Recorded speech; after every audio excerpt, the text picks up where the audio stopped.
एक रानी और साधु की प्रेम कहानी। इस कहानी में आप लोग यही जानेंगे कि कैसे एक रानी ने अपने राजा की आंखों में धूल झोंककर एक साधु से प्रेम लीला रचाई और अपने सुंदर राजपाट को छोड़कर वन में निवास करने लगी। फिर वह कैसे अपने राजा को मौत के घाट उतारने के लिए साधु के साथ मिलकर साजिश रची। फिर उसके बाद वह साधु उस रानी को कैसे गर्भवती किया और पुत्र के साथ क्या हुआ। मित्रों, आप लोग कहानी को पूरा देखेंगे, तभी आप लोग को पूरी जानकारी प्राप्त होगी।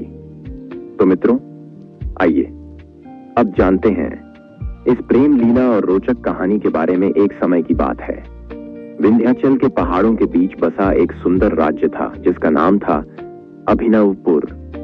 उस राज्य के राजा विक्रमादित्य थे। विक्रमादित्य अपनी बुद्धिमत्ता और पराक्रम के लिए प्रसिद्ध था। राजा न्यायप्रिय और प्रजा के प्रिय थे। उनकी पत्नी रानी सौम्या अपनी सुंदरता और सौम्यता के लिए पूरे राज्य में जानी जाती थी। रानी सौम्या राजा की एकमात्र पत्नी थी और राजा उनसे अत्यधिक प्रेम करते थे। राजमहल का जीवन भव्य था, लेकिन रानी सौम्या का मन अक्सर एकाकी और ऊंचा रहता था। राजा अपने राज्य कार्य में व्यस्त रहते थे और अक्सर रानी अकेलेपन का सामना करती थी। रानी अक्सर महल के बाहर बने फूलों और फलों के बाग में भ्रमण करने जाया करती थी। उसी फलों की बाग में एक साधु का आश्रम था जिसका नाम था स्वामी जगानों की ज्ञान और मंत्रों की चर्चा दूर दूर तक प्रसिद्ध थे। रानी जब पहली बार वहां गई तो साधु ने उनका भरपूर स्वागत किया और उनसे गहन चर्चा की। साधु की वाणी में ऐसा आकर्षण था, तब रानी मंत्र मुग्ध हो गई। रानी सौम्या ने बहाने बनाकर राजमहल से बाहर साधु के आश्रम जाना शुरू कर दी। साधु ने उन्हें ध्यान, योग्य और शाह का ज्ञान देना शुरू किया, परंतु यह रिश्ता धीरे धीरे शारीरिक आकर्षण में बदलने लगा। साधु की रहस्यमयी आंखें और रानी की अकेली आत्मा के बीच एक ऐसी डोर बंध गई जिसे छिपाना आसान नहीं था। रानी ने इस रिश्ते को राज रखने के लिए बहुत सावधानी बरती। वह साधु से तब मिलती थी जब राजा दरबार में अपने कार्य में व्यस्त होते। कभी कभी रात के अंधेरे में भी रानी चुपचाप महल छोड़कर साधु के आश्रम जाती। रानी ने राजा के प्रति अपना व्यवहार ऐसा रखा कि उन्हें कभी भनक भी नहीं लगी। वह राजा का पूरा ख्याल रखती, उसने मधुर बातें करती और उनके हर आदेश का पालन करती। राजा को लगता कि रानी उनसे बहुत प्रेम करती है। सौम्य और जगानों का प्यार गहराता गया। साधु का व्यक्तित्व इतना हास्य समय था कि रानी उसमें पूरी तरह डूब चुकी थी। फूलों फलों बाग का वह आश्रम अब रानी के लिए एक ऐसा स्थान बन गया था जहां वह अपनी सभी चिंताओं और महल के नियमों को भूल जाती थी। रानी ने महल के सेवकों को भी अपनी चालाकी से वश में कर लिया था। जब भी वह आश्रम जाने का मन बनाती, वह महल के भीतर किसी उत्सव या पूजा का आयोजन करने की बहाना बना देती। सेवक और मंत्री उसी कार्य में व्यस्त रहते और रानी साधु से मिलने के लिए चुपचाप निकल जाती। रानी के महल छोड़ने के समय को इतना योजनाबद्ध किया जाता कि राजा विक्रमादित्य को कभी किसी बात का आभास नहीं हुआ। रानी राजा के साथ जब बेड पर बैठी दिन में समय बिताती तो उन्हें अपनी मुस्कान और प्रेम भरे शब्दों से भरपूर संतुष्ट करती। राजा को यह यकीन था कि रानी उनके प्रति पूर्णतः समर्पित है। साधु जगानों वह साधु के लिए अनमोल चीजें लेकर आती और बदले में साधु से मंत्रों और रहस्यमय शक्तियों का ज्ञान प्राप्त करती। साधु ने रानी को यह भी समझा दिया था कि वह एक दिव्य आत्मा है और उनका यह मिलन ईश्वर की योजना का हिस्सा है। रानी ने अब पूरी तरह से साधु पर विश्वास करना शुरू कर दिया था। महल के कुछ सेवकों ने रानी के व्यवहार में बदलाव महसूस किया। उनकी गैर मौजूदगी के दौरान महल में गुपचुप बातें होने लगीं, लेकिन इतनी रानी चतुर थी कि उन्होंने हर अफवाह को दबा दिया। उन्होंने उन सेवकों को इनाम और अधिकार देकर अपनी ओर कर लिया। एक दिन साधु संगीत जगानों में होना चाहिए, राजा केवल एक दिखावा है। मित्रों, रानी तो अब साधु के प्रति अपने मन और शरीर से पूर्ण समर्पित हो चुकी थी। इस विचार से सहमत होने लगी साधु ने धीरे धीरे को समझाया और कहा कि हे प्रिय, यदि तुम चाहो तो राजा को पीछे छोड़कर स्वयं राज्य की महारानी बन सकती हो। जब रानी सौम्या अपने महल के अंदर थी तो यह विचार रानी के मन में एक चिंगारी की तरह जल उठा। अब रानी के अंदर महत्वाकांक्षा और मोह का संगम हो चुका था। एक दिन जब रानी साधु के पास गई तो साधु ने रानी से कहा, अब समय आ गया है कि मैं महल के भीतर प्रवेश करूं। तुम्हें मेरी शक्ति का अनुभव हर समय होना चाहिए। रानी ने चुपके से साधु को महल के भीतर एक गुप्त स्थान में रहने की अनुमति दे दी। रानी ने महल के पुराने कक्षों में से एक को सजवा और उसे साधु के रहने योग्य बना दिया। साधु अब महल में छिपकर रहने लगे, लेकिन इस बात का पता केवल रानी और उनकी सबसे विश्वास पात्र दासी को पता था। साधु ने राजा के दैनिक कार्यों और महल के नियम कानूनों पर गहराई से नजर रखनी शुरू कर दी। साधु ने रानी के माध्यम से राजा विक्रमादित्य पर भी अपनी शक्ति का प्रयोग करना शुरू कर दिया। वह रानी को कुछ खास जड़ी बूटियां देता, जिन्हें रानी राजा के भोजन में मिलाकर उन्हें कमजोर करने लगी। राजा को अब अक्सर थकान और बीमारी महसूस होने लगी, लेकिन रानी अपने प्यार भरे व्यवहार से राजा को यह यकीन दिलाती रही कि यह सब राजकाज के अत्यधिक दबाव का नतीजा है। साधु और रानी के बीच अब हर दिन मुलाकात होने लगी। रात के अंधेरे में जब राजा अपने कक्ष में सो जाता तो रानी उसे कक्ष से चुपके साधु के कक्ष में जाती। वहां वे साथ बैठते, कुछ गुप्त योजनाएं बनाते और उनके संबंध और गहरा जाते साधु ने रानी को वचन दिया कि वह उन्हें ऐसी शक्तियां देगा जिससे वह पूरे राज्य की सबसे शक्तिशाली महिला बन जाएंगी। रानी इस सपनों के वादे में पूरी तरह फंस चुकी थी। महल के कुछ वफादार मंत्री और सैनिक अब राजा की बिगड़ती स्थिति और रानी के अजीब व्यवहार को लेकर चिंतित होने लगे थे। उन्होंने राजा को सतर्क करने की कोशिश की, लेकिन रानी ने अपनी चतुराई से इन सभी प्रयासों को विफल कर दिया। एक दिन दरबार के बैठक में रानी ने दरबार में एक प्रस्ताव रखा कि राजा को अपने स्वास्थ्य के कारण कुछ समय के लिए राज्य के कार्यों से दूर रहना चाहिए। रानी स्वयं राजकाज संभालने का सुझाव देती और राजा, जो अब पूरी तरह से कमजोर हो चुके थे, इस बात से सभी सहमत हो गए। मित्रों, उधर रानी, जो अब पूरी तरह से साधु के जाल में फंस चुकी थी, इस बात के लिए तैयार हो गई। साधु ने गुप्त योजना बनाई कि राजा जगानो यह भी समझाया था कि अगर वह राजा को पूरी तरह से खत्म करना चाहती है तो उसे एक विशेष तंत्र मंत्र का पालन करना होगा, जिसमें राजा का आत्मा रानी और साधु के अधीन आ जाएगा। यह तंत्र रानी को राजकाज की पूरी शक्ति दे देगा। रानी, जो अब अपने विश्वास में पूरी तरह से साधु के साथ थी, अब दोनों इस आश्रम में रहने लगे थे और वह अब तंत्र शुरू करने को तैयार थी। लेकिन राजा विक्रमादित्य के बारे में अब एक और सत्य सामने आया जो सभी को चौंका देने वाला था। राजा ने अपने मंत्री महेश्वर से कहा, महेश्वर, मेरे जीवन की अब कोई उम्मीद नहीं बची, लेकिन मैं चाहता हूं कि यह साजिश तुम्हारे सामने पूरी तरह से सामने आए और इसके लिए जो भी कदम उठाना पड़े वह उठाओ। राजा विक्रमादित्य ने अपनी आखिरी शक्ति से महेश्वर को आदेश दिया कि वह साधु और रानी की साजिश को उजागर करने के लिए पूरी तरह से तैयार हो जाए। मंत्री महेश्वर ने साधु के जाल को तोड़ने की ठानी। एक दिन साधु ने रानी से कहा, तुम्हारी शक्ति को अब और अधिक बढ़ाने का समय आ गया है। तुम्हारा जीवन अब केवल मेरा ही है और हमारे बीच एक और संबंध बनना चाहिए। रानी, जो साधु की बातों और शक्तियों से पूरी तरह घिरी हुई थी, उसकी बातों में आ गई। साधु ने रानी से कहा कि यह गर्भवती होना ही हमारी योजना का हिस्सा है, ताकि उनके रिश्ते को और भी पवित्र पत्र किया जा सके और वह राजा की शक्ति से भी ऊपर उठ सके। साधु ने अपनी तंत्र मंत्र की शक्तियों का उपयोग करके रानी को गर्भवती कर दिया, जिससे उनका संबंध और गहरा हो गया। रानी को अब यह यकीन था कि साधु का बच्चा न केवल दिव्य होगा, बल्कि वह अपने साम्राज्य को नियंत्रित करने के लिए राजा विक्रमादित्य से भी अधिक ताकतवर होगा। इस योजना के पीछे गहरी साजिश छिपी थी मित्रों, जिसमें साधु और रानी दोनों ही राजा को हराने के बाद अपने बच्चे को राज्य का अगला शासक बनाना चाहते थे। राजा विक्रमादित्य, जो अब कमजोर और बीमार हो चुके थे, धीरे धीरे महसूस करने लगे कि रानी का व्यवहार पहले से ही बदल चुका था। राजा को यह भी आभास हुआ कि रानी के अंदर कोई गहरी चिंता और चालाकी छिपी हुई थी। एक दिन राजा ने अपने मंत्री महेश्वर से कहा, महेश्वर, मुझे लगता है कि रानी मुझसे कुछ छिपा रही है। मैं ये नहीं जान पा रहा कि वह क्यों बदल गई है, लेकिन अब मुझे महसूस हो रहा है कि वह साधु जगानों के साथ कुछ गहरे संबंध में है। महेश्वर ने राजा से कहा, महाराज, मैं आपको पूरी सच्चाई बताऊंगा। रानी और साधु के बीच एक गुप्त संबंध है और अब यह बात और भी बढ़ गई है। रानी साधु से गर्भवती हो चुकी है और यह सब कुछ उसी की साजिश का हिस्सा है। राजा विक्रमादित्य को यह सुनकर जोर का झटका लगा। वह यह समझ गए थे कि रानी और साधु के बीच कुछ बड़ा चल रहा है और अब उनकी हालत इतनी खराब हो चुकी थी कि वह कोई बड़े कदम नहीं उठा पा रहे थे। राजमहल में कुछ लोग अब रानी और साधु की गतिविधियों के बारे में जानने लगे थे। एक गुप्तचर जो महल के भीतर हमेशा छुपकर काम करता था। गुप्तचर ने एक दिन रानी और साधु की एक मुलाकात को देखा। गुप्तचर ने रानी और साधु को एकांत में बात करते हुए सुना।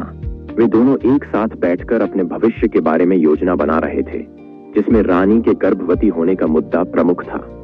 गुप्तचर ने जो सुना उसे वह तुरंत महेश्वर को सूचित करने के लिए महल में भेज दिया। महेश्वर ने उस सूचना को राजा विक्रमादित्य तक पहुंचाया और राजा को पूरी सच्चाई का पता चला। गुप्तचर ने राजा से कहा, महाराज, मैंने सुना है कि रानी और साधु का एक गुप्त संबंध है और रानी अब साधु से गर्भवती हो चुकी है। यह बच्चा केवल साधु का नहीं बल्कि राज्य की सत्ता और शक्ति का प्रतीक बनेगा। राजा विक्रमादित्य अब पूरी तरह से टूट चुके थे। उनकी मानसिक स्थिति इतनी बिगड़ चुकी थी कि वह इस हालात को सहन नहीं कर पा रहे थे। राजा विक्रमादित्य के दिल में अब केवल एक ख्याल था, क्या वह अपने राज्य को फिर से उसी तरीके से संभाल पाएंगे जैसे पहले करते। लेकिन राजा का संदेह अब पूरी तरह से सही साबित हो चुका था। राजा विक्रमादित्य, जो अब पूरी तरह से अपने राज्य और अपनी पत्नी की साजिश के बारे में जान चुके थे, राजा ने इस जानकारी को अपने दिल में छिपा रखा। वह यह नहीं चाहते थे कि प्रजा और महल के अन्य लोग इस सच्चाई को जानें, क्योंकि इससे राज्य में अराजकता फैल सकती थी। लेकिन राजा अब एक विकल्प तलाशने में जुट गए थे, क्योंकि वह यह समझ चुके थे रानी और साधु की साजिश इतनी जटिल हो चुकी थी कि उन्हें अपनी शक्ति का एक और रूप अपनाना था। महेश्वर, जो राजा के सबसे विश्वास पात्र मंत्री थे, उसने अब अपनी योजना बनाई। वह राजा को सलाह देने के लिए आगे आए और कहा, महाराज, आपको अब जल्द से जल्द एक मजबूत कदम उठाना होगा। रानी और साधु की चालाकियां को खत्म करने के लिए हमें उन्हें गुप्त तरीके से नष्ट करना होगा। महेश्वर ने राजा से कहा, महाराज, हमें रानी और साधु की बातों को प्रकट करने के लिए किसी को महल के भीतर भेजना होगा, लेकिन हमें यह सुनिश्चित करना होगा कि वे उन दोनों की साजिश से अनजान हो। हमें उनके आत्मविश्वास को तोड़ने के लिए यह कदम उठाना होगा। राजा विक्रमादित्य ने महेश्वर की बातों को सुना और उनकी योजना को स्वीकार कर लिया। अब महेश्वर ने महल के अंदर एक और गुप्तचर तैनात किया, जो रानी और साधु की गतिविधियों पर निगरानी रखेगा। उधर साधु जगानो होने की बात साधु से बार बार छिपाई नहीं, बल्कि वह इसे एक प्रतीक मानने लगी कि वह सत्ता की उच्चतम कुर्सी तक पहुंचने वाली है। साधु ने उसे और भरोसा दिलाया कि उनका बच्चा सिर्फ उनका नहीं बल्कि इस राज्य का भविष्य होगा। वह दोनों अब मिलकर राज्य पर कब्जा करने के लिए और भी घातक कदम उठाने की योजना बना रहे थे। साधु ने रानी से कहा, तुम्हारा बच्चा हमारे साम्राज्य का भविष्य होगा। हम मिलकर इस राज्य पर राज्य करेंगे और राजा विक्रमादित्य को भूल जाओ। रानी ने साधु के शब्दों में विश्वास किया और उसे अपने दिल से अपना मार्गदर्शक मान लिया। गुप्तचर, जो महल के भीतर छुपकर रानी और साधु की गतिविधियों पर नजर रख रहा था, गुप्तचर ने अब एक और महत्वपूर्ण सूचना मंत्री महेश्वर को दी। उसने बताया कि रानी और साधु ने एक गुप्त बैठक की थी, जिसमें दोनों ने मिलकर राजा को पूरी तरह से नष्ट करने और राज्य पर अपना शासन स्थापित करने की योजना बनाई थी। गुप्तचर ने यह भी बताया कि रानी ने साधु से कहा था कि अगर राजा विक्रमादित्य अब भी जिंदा रहेगा तो वह उसकी शक्ति के खिलाफ एक चुनौती बनेगा। महेश्वर ने राजा विक्रमादित्य को इन सब की जानकारी दी और राजा ने अब यह ठान लिया कि वह साधु और रानी की साजिश का पर्दाफाश करेंगे। लेकिन राजा की शारीरिक स्थिति अब इतनी बिगड़ चुकी थी कि उसे यह सब अकेले नहीं करना था। उसने अपने मंत्री महेश्वर से कहा, महेश्वर, अब वक्त आ गया है कि हमें उनका सामना करना होगा और हम यह काम साथ में करेंगे। साधु जगानो कब्जा जमाने के लिए पूरी तरह से तैयार थे। साधु ने रानी से कहा, राजा विक्रमादित्य को अब कोई नहीं बचा सकता। हम दोनों मिलकर इस राज्य के अगले शासक होंगे।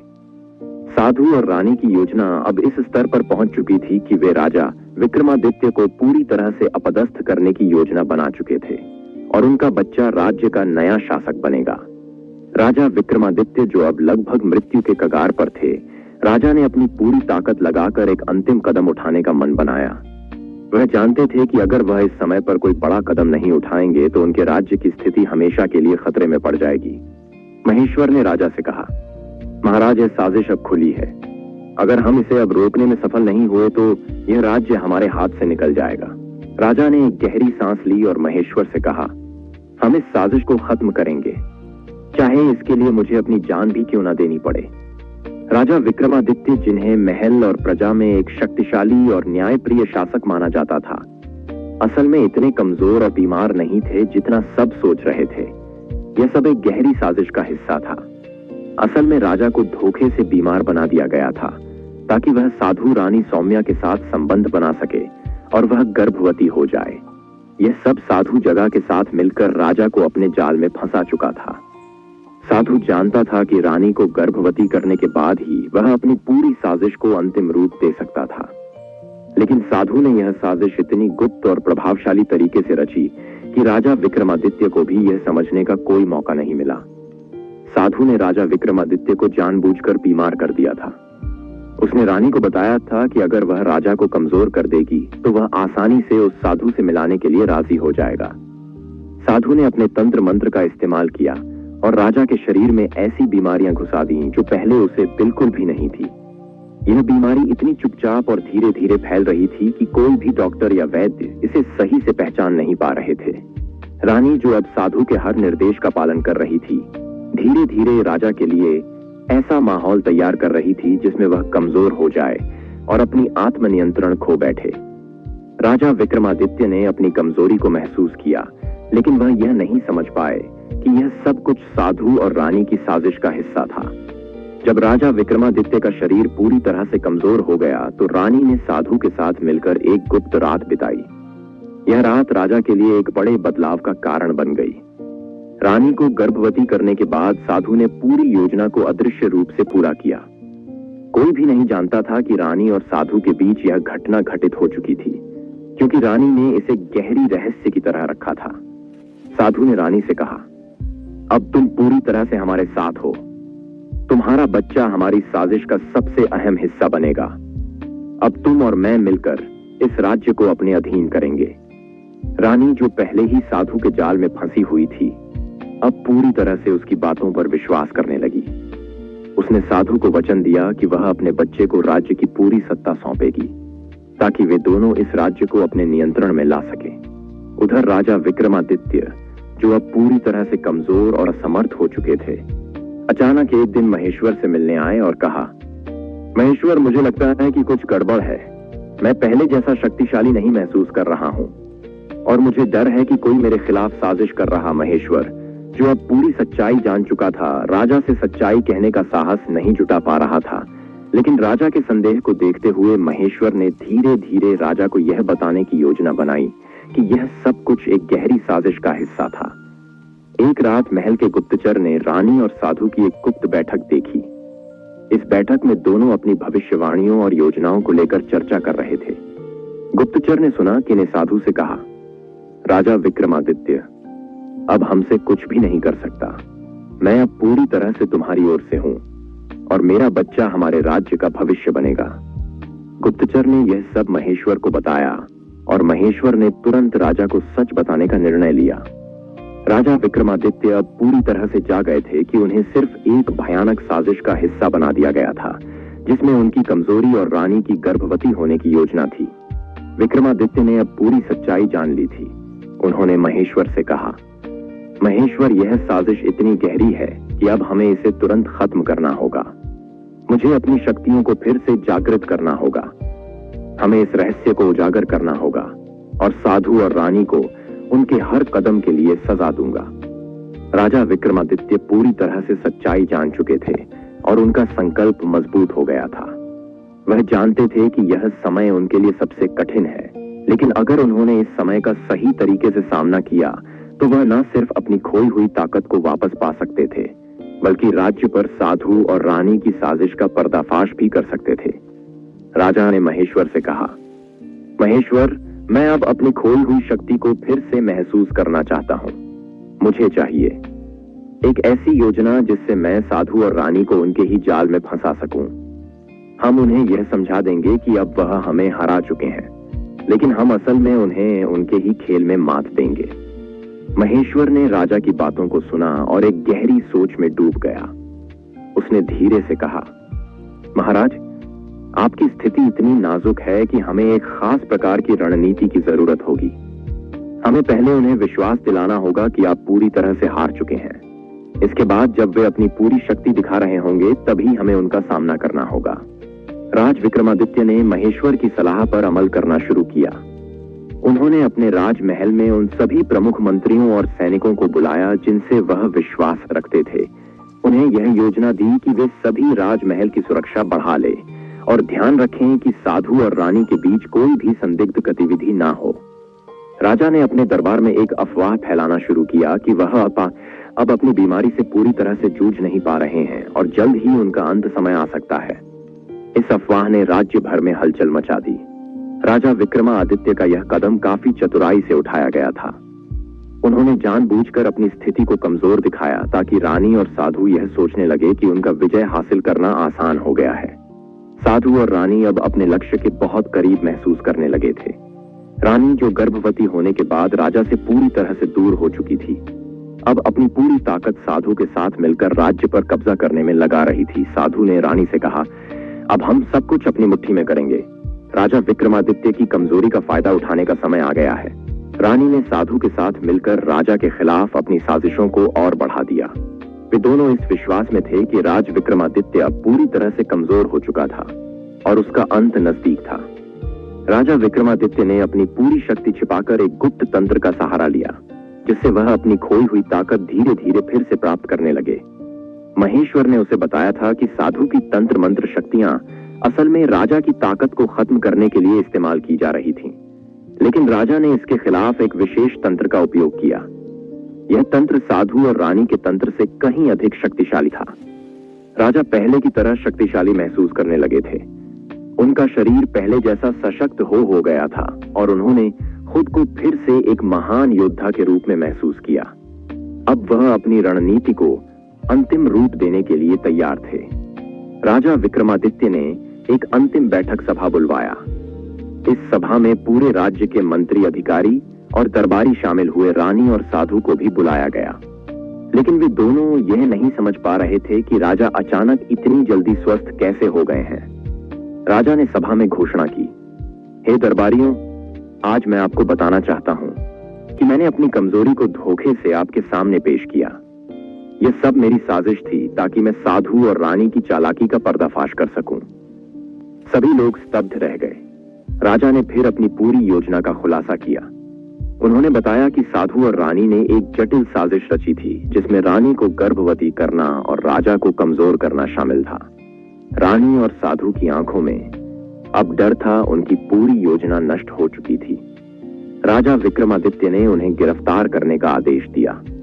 फिर राजा ने अपने सिपाहियों से कहा कि इस रानी और साधु को ले जाओ यहां से और काल कोठरी में डाल दो, और यह दोनों काल कोठरी से आजीवन बाहर निकल ना पाए। इन्हें आजीवन कारागार में ही रखना मित्रों। फिर राजा की अनुमति पाकर सैनिकों ने रानी और उसे साधु को षड्यंत्र रचने के अपराध में कारागार में डाल दिया। मित्रों, रानी और साधु की साजिश अब पूरी तरह से विफल हो चुकी थी। सभी दरबारी राजा की बुद्धिमत्ता और धैर्य की सराहना करने लगे।